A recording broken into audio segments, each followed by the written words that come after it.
알겠습니다. 자, 김태호 전 의원은 경남지사 선거에서 김경수 더불어민주당 의원과 이제 승부를 겨룰 것으로 보이는데 두 사람은 2012년 19대 총선 때 그때 한번 붙어서 그때는 김태호 그때 의원이 당선을 했죠. 그렇습니다. 그리고 두 사람 다 어떻게 보면 김태호는 이명박의 적자다 이런 얘기도 듣고 있고 또 네. 김경수 의원은 노무현 문재인의 그렇습니다. 네. 가장 측근이다 이런 얘기 그렇습니다. 듣잖아요. 네.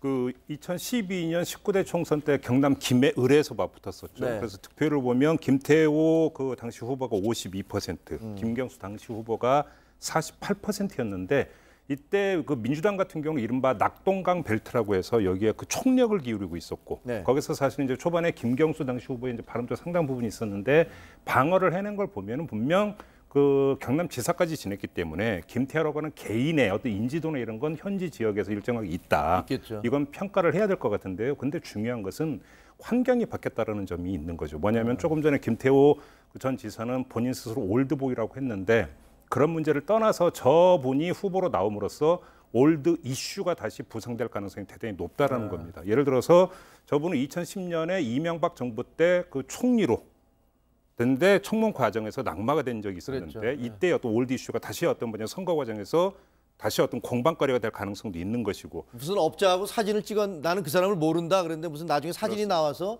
뭐 그러다가 이제 낙마했던 또 기억이 여기다가 나네요. 이제 박근혜 정권 때는 집권 여당이 새누리당의 어떤 최고위원을 지내다가 석연찮은 이유로 또 본인이 사퇴를 하는 이런 일도 있었었는데 문제는 이명박 박근혜 정권을 관통하는 과정에서 상당히 정치적인 어떤 미래의 어떤 자산으로 촉망받았던 인물이기 때문에 오히려 이런 경력이 이번 지방선거에서 상대 쪽의 주된 공격 포인트가 될 수 있는데 이거에 대한 어떤 민심이 상당히 많이 달라지지 않았느냐. 이게 변화된 환경이라는 점을 좀 강조를 해야 될 것 같습니다. 홍준표 대표 같은 경우는 경남에 뭐 당의 명운을 걸어보겠다고 얘기했는데 지금 뭐 지금 평론가들 얘기하시듯이 아니고요. 나의 신임을 걸겠다고 했습니다. 뭐 자기 신임도 걸겠다고 이번에 했고요. 경남에서 지면 물러나겠다는 사실상 선언을 했고요. 쉽지 반대로 이제 김경수 의원은 문재인 대통령의 복심이기 때문에 말 그대로 문재인 대 홍준표의 물러설 수 없는 싸움 비슷하게 됐습니다. 그러니까요. 뭐 어떻게 보면 대리전 비슷한 건데. 네, 그렇습니다. 자,